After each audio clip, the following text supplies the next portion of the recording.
Or you could be totally in denial. I'll never be that. Southern Hemisphere, who's born in February, thinks they're a Leo, but they're actually Aquarius. It takes a little bit humbling to get from the Leo down to being the smart Aquarius. So, okay, the modes, we have the cardinal signs. It just shows that our first sign of each season has the drive of each season. We get the 1, 2, 3 effect within each season, which is already based on the light and the dark.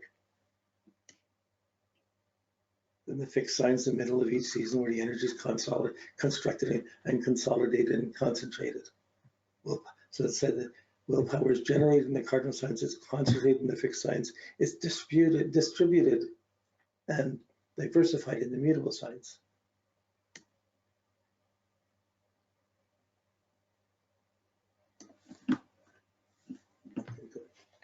So then you have the fire, water, air, and earth.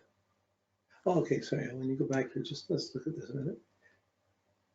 When you look at the cardinal fixed, 2 are in the nighttime increasing half, 2 are in the daylight increasing half. There's 2 in each half. The Libra and the Capricorn are the social, the nighttime is greater half. The Aries and the Cancer are the daylight is greater, the my way half. And the fixed cross, there's 2. We have the Scorpio and the Aquarius are measuring each other and friends and lovers, and the Taurus and the Leo are, here I am, I am. It's different, more self-centered, more independent. It's not they can't relate, it's not they can't relate, it's just the primary energy. So when you look at the mutable signs, you have the 2 Gemini and Virgos in the spring and summer, the daylight is greater, and the Sag and the Pisces is nighttime greater. This is further accentuated by the rulerships because Mercury rules the individual mind. It's best when the mind is free thinking or critical thinking. I'm thinking for myself, don't disturb me, I'm thinking. This is the Gemini Virgo. It's brilliant there. But when it gets into Sag or Pisces, it's social. You start thinking about other people and gossip, the mind gets exaggerates and doesn't see so clearly. That's why those are ruled by Jupiter. Jupiter and the principles rule the Sagittarius and Pisces, the darker half, the team half, the collective half. And Mercury rules the I, me half. And when they're in each other's end, distortions tend to happen, or exaggerations or misunderstandings tend to happen. So when you look at the fire signs, fire, air, the 3 fire, Aries, Leo, and Sag. Aries and Leo are the daylight is greater. The two brighter fire. Notice me, and the Leo, the Sagittarius is more sociable, but it's still looking for light in all the right or wrong places. It's looking around, it's more diversified fire. I'm just lightly going over this just to touch it a little bit. We've already done all of this in detail, the first 5 levels. And so there's no need to do that here. If you're just running across this material and you haven't done that, it means it's like you're playing an instrument, but you haven't learned the scales or learned your foundations. You got to go back and get as you increase your foundations, this opens up better and better in your understanding. Here's the air signs. 1 I, me air sign, the daylight is greater, Gemini, but the social Libra and the social friendly Aquarian. These are the 2 social thinkers, the air signs. There's a poetry to how these signs all fit and all these categories fit to each other. And that's the beauty of some of the brilliant literacy of astrology, how these different layers work together.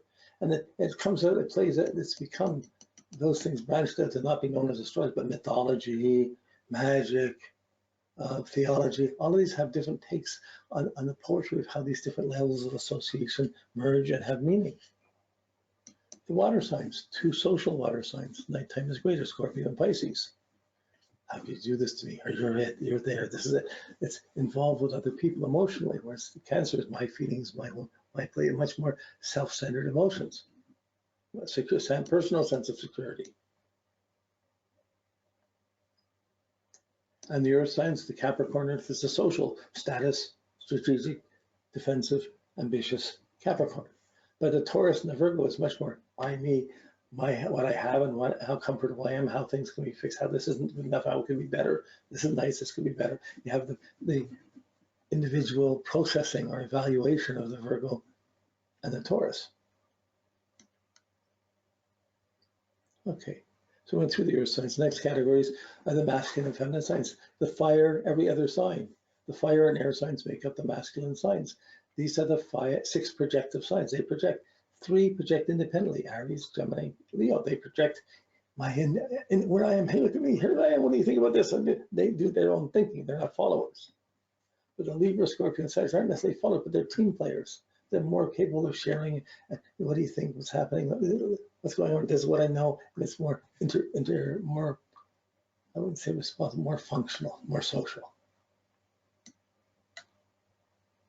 Those are profound concepts. The feminine signs are in between the masculine signs. We did this with the color. We've gone over this many times. But the mutable side, the feminine signs are the reflective signs. Tauruses, Cancers, Virgos, Scorpios, Capricorns, Pisces. They reflect before they act. The others project before they reflect, before they react. Here, the feminine signs reflect before they act. A little more sensitive. They tend to pull within themselves a little bit more. And again, when you're doing these masculine and feminine signs, it's true for the individual, it's male or female, but the behavior can be seen distinctly different from male or female. Like a female Taurus knows how to make his choices and what it wants. A male Taurus does the same thing, but often you can often see the shyness of the pulling away from social factors more. Same way with a male Cancer, pulled into the home. Male Virgo, my own way of doing things, rather than the Scorpio, Capricorn, Pisces, the complications of working with others and what's fair, what's not, how it works, and that depth of emotions that gets involved with that. It's just a bit of review about the signs. I'm doing them in the Northern Hemisphere. They still apply in the Southern Hemisphere, but they're reversed, which we'll come to. And then we have the rulerships.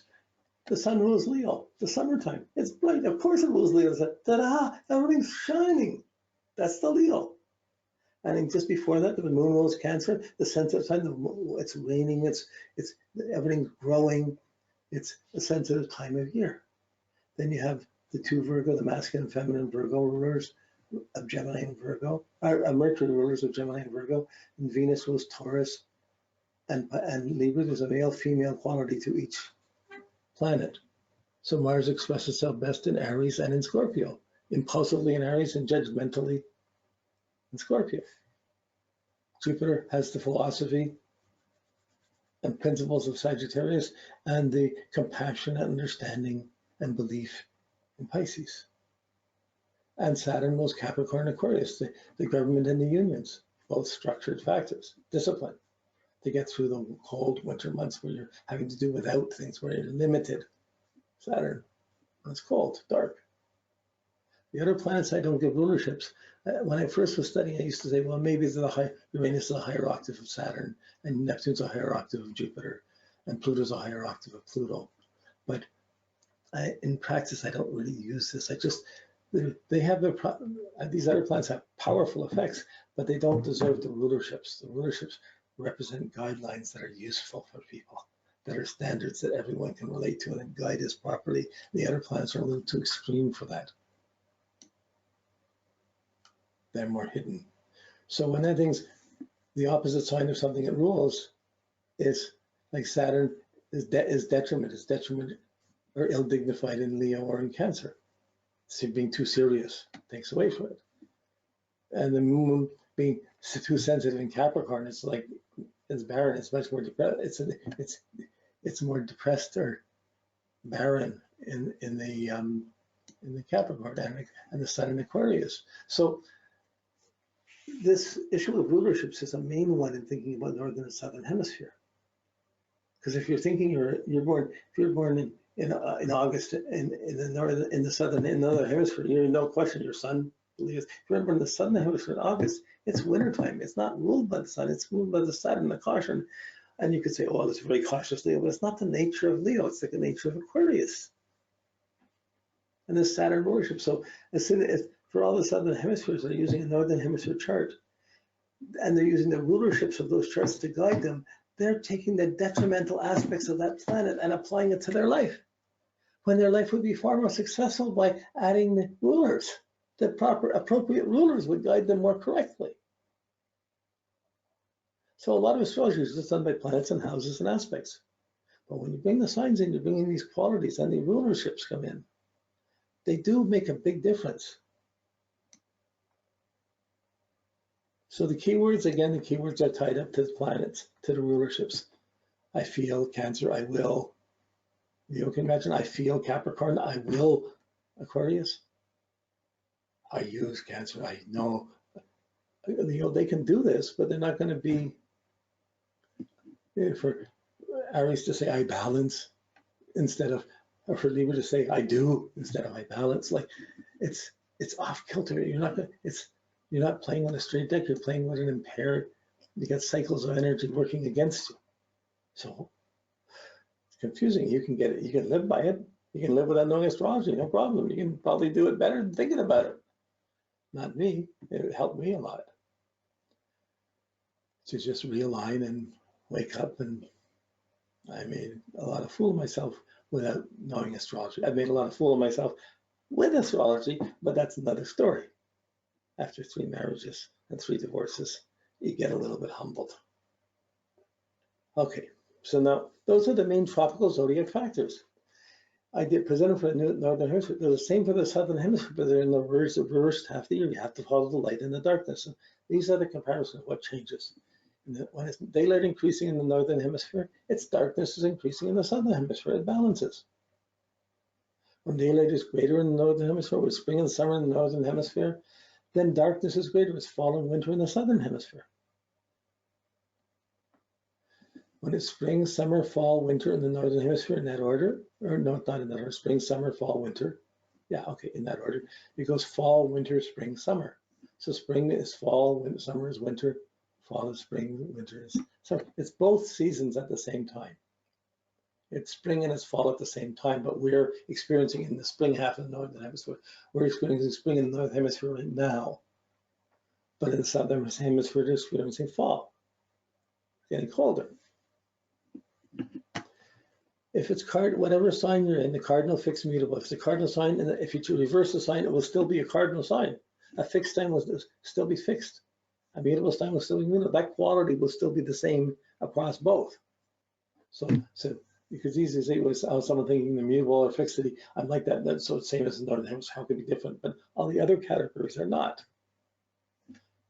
Fire, air, earth, water becomes air, fire, water, earth, water, water. So fire becomes air. Air becomes earth, becomes fire, water becomes earth, earth becomes water. So the element reverses to the opposite half, but it stays, it's the masculine stays, so the next one, the masculine stays masculine, fire goes to air, air goes to fire, and the feminine goes to feminine, water goes to earth, earth goes to water. So if you're in the masculinity and femininity of a sign does not change. So the cardinal fixed mutable doesn't change, the masculine and feminine doesn't change. Everything else has a change to it. Is the other half, based on the other half of the seasons. And the rulerships, of course, we talked about, they have that reversal. So if you're in the Southern Hemisphere using a Northern Hemisphere chart, you're allowing rulers to affect you that are not thinking in your best interest. They're not the proper guides. What are you thinking about? Whoa, is that so?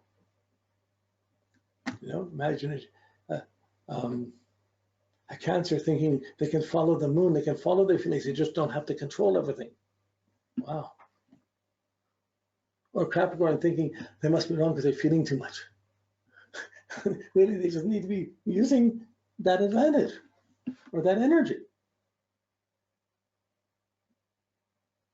So this is useful to come back and forth when you're puzzling around it and asking for yourself.